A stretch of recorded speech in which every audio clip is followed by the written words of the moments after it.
We're all set to go to Mesa City.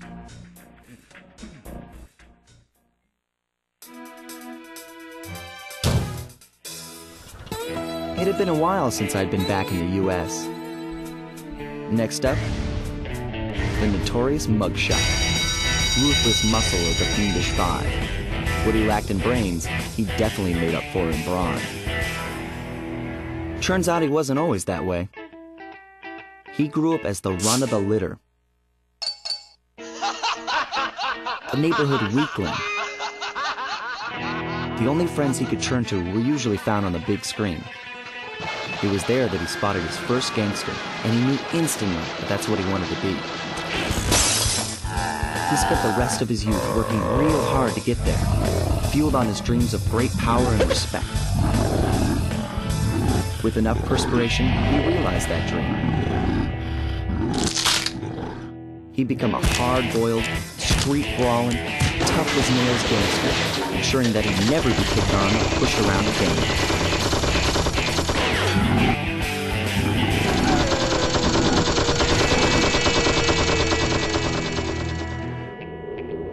So he's holed up in Mesa City, huh? I've always wanted to go to that thriving American boom town.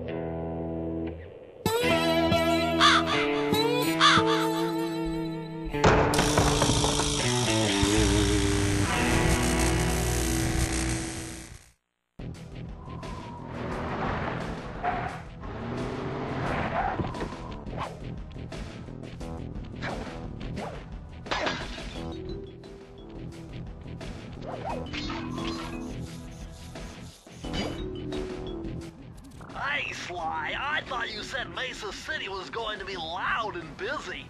This looks more like a ghost town. Something's happened. Where is everyone? I don't know, but it's starting to give me the creeps. What do you say we take off? And miss all the fun? Besides, I want to try out that new move I got from Raleigh's section of the Thievius Raccoonus. You mean the ninja spire jump? Yeah, do me a favor and read me the instructions again. To landeth safely upon diminutive points, leapeth lively and presseth the triggering device with the round geometrical object emblazoned upon it. So jump and hit the circle button to land on narrow spots. That's a rough translation.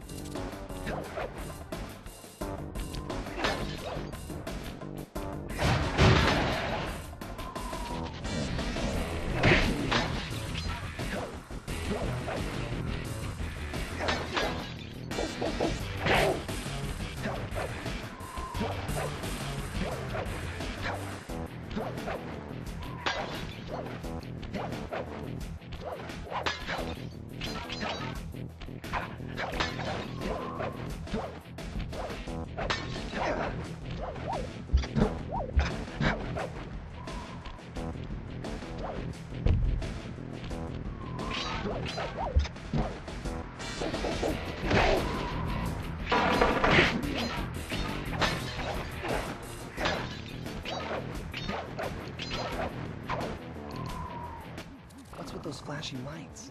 The latest in high-tech security. Electronic floor sensors. Step on them and you're a goner. Nice touch. They're safe to walk on while flashing, but it also means they're about to switch to a different sector.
Press the circle to enter the vault code. A little bit of higher mathematics and voila! Dial in 314.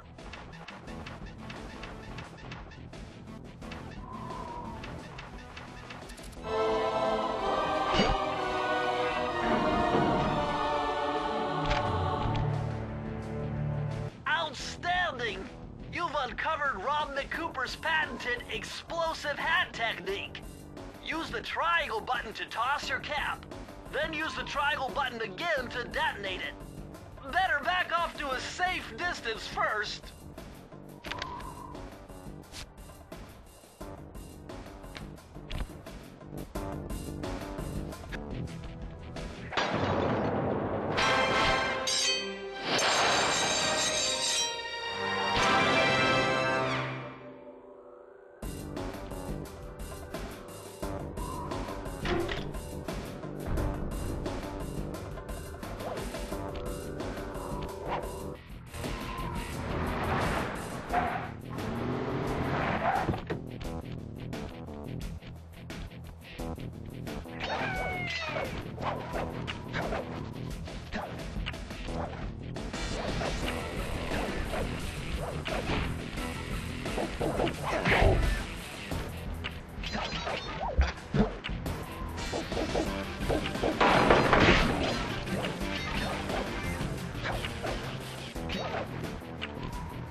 So the second approach of the game, this was touched by a lot of people too.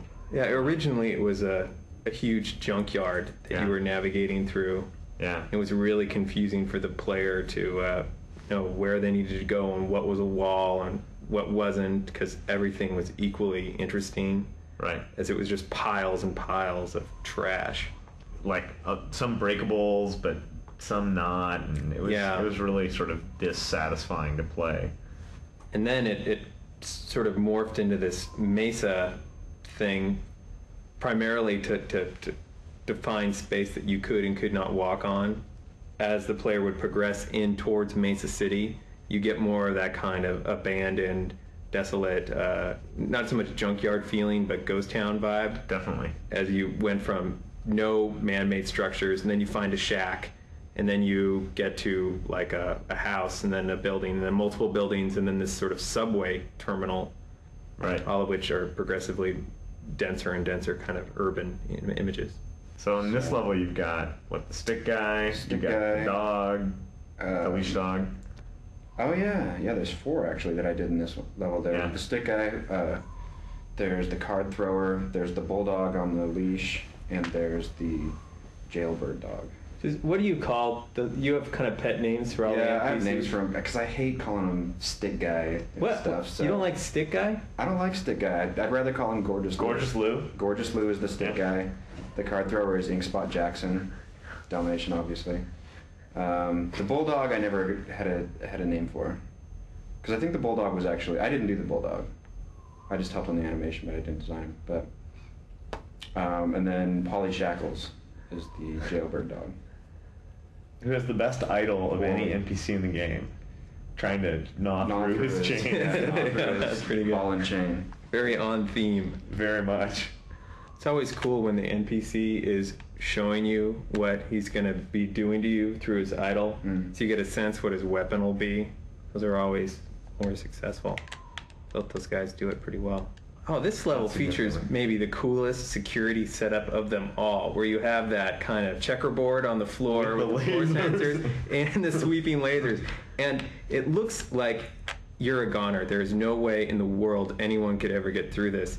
And you can totally get through it, but the thing is, because the security devices have to sense you before they become dangerous, you can practically run through the whole thing and live for it. You know, live, but you'll be fine. But it looks just overwhelmingly tough. And I mean, in a lot of ways, that was our goal in the whole game, was to give the perception of crazy difficulty and make it very doable, so that you got that feeling you had done something exceptional and that Sly was a really exceptional thief.